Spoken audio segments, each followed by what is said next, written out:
James Stavridis, I'm going to talk about Ben Hodges, general. I'm going to talk about Mark Kimmett, general. They have an urgency about urban warfare. Give us the same urgency about naval warfare in the Black Sea. What does Ukraine-Russia look like on water? Russia dominates the Black Sea and really has for centuries. They've been the dominant power there. If you spin around the Black Sea, Tom, you see Romania, Bulgaria, Turkey, Georgia, Ukraine, but it's Russia is the monster force there. They will continue to dominate it. Turkey has a chokehold on the Dardanelles, the Bosphorus, the strait that controls access to the Black Sea. But it's going to be Russia's game up there because that's where their Black Sea fleet is located. Think having the U.S. Navy's 7th Fleet inside the Black Sea. That's the advantage that the Russians have. In your important essay for Bloomberg Opinion, the single money sentence is at your time of duty, there were 400,000 Americans in service in Europe, and that's been whittled down for whatever reason to 100,000. What is your timeline to see a rebuild of American military in Europe? Is it a question of weeks and months, or is this going to be a long, drawn-out, extended process?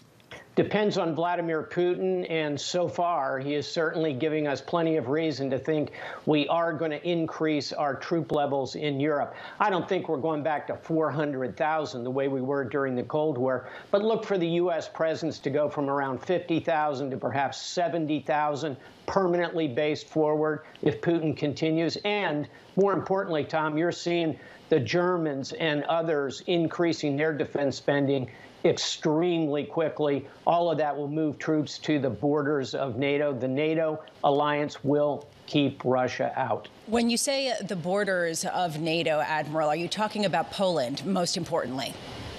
I think it's Poland, but also all around the Eastern Europe. So think Estonia, Latvia, Lithuania, Romania, Bulgaria. They have either borders on Russia or borders on Russia client states like Belarus, or, as to the conversation Tom and I just had, borders on the Black Sea. There's going to have to be an upgrade, if you will, in troops forward. The alliance realizes that. It's in progress now. Admiral, there's a story today on a Bloomberg terminal that Putin's endgame is starting to look more and more like simply reducing Ukraine to rubble. What do you suggest are the next steps, since the sanctions have gone almost as far as they can go at this point, the next steps to try to bring a swift end to this conflict? First, unfortunately, I agree. When you're the Russian military and you have performed as badly as they have, with poor logistics, poor command and control, war criminal behavior, at some point your only tool left is a big hammer, and they're starting to swing that thing hard through Ukrainian cities, trying to make Ukraine look like Syria on the Dnieper River. That's a terrible outcome for everybody, and it's war criminal behavior. What we should do about it is continue the massive sanctions. They will bite. That'll take time. On the military front, continue to supply the Ukrainians with absolutely everything they need, short of our troops going in, boots on the ground and fighting. That's a path to World War III level confrontation. But that's more material going into Ukraine, and above all, let's get these MiG-29 fighters from Poland into the hands of the Ukrainians. It's complicated, I get that, but that, I think, could be a game changer. We got to stop the show here, General. Admiral, excuse me, I got the wrong service there. Admiral Stavridis, this is really important. The images right now are the Opera House of 1887 in Odessa. This isn't Normandy, where the Germans are shooting from the cliffs. This is Odessa with sandbags and a bunch of Ukrainians. How do we get those jets from Poland to Odessa to defend against a well-equipped Russian Navy? The Poles have said they're willing to turn them over to the NATO alliance, fly them into Ramstein Air Base in Germany, Tom. I think the next stop for them would be put them in Lviv. Lviv is going to stand for a long time. The Russians are not on some effective high-speed blitzkrieg across Ukraine.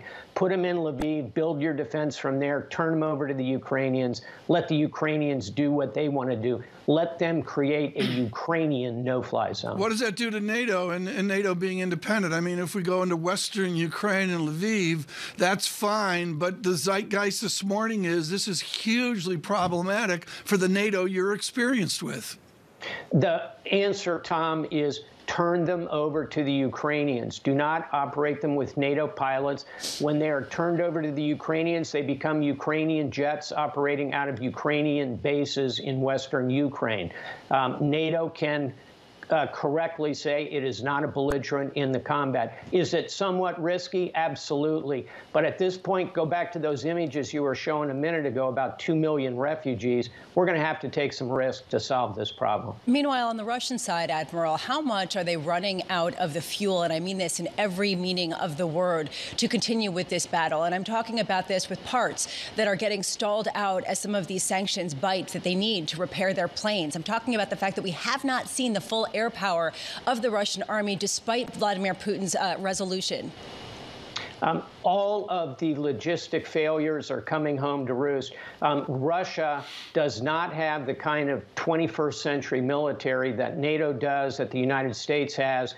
And you see always, and this is true in business as it is in war, logistics eat strategy for lunch. Professionals know logistics are what drive wars. And so we ought to capitalize on that at the back office end, crushing them with the sanctions, and at the front office end, if you will, the client-facing end of this, by giving the Ukrainians the tools to take apart what they can put on the battlefield.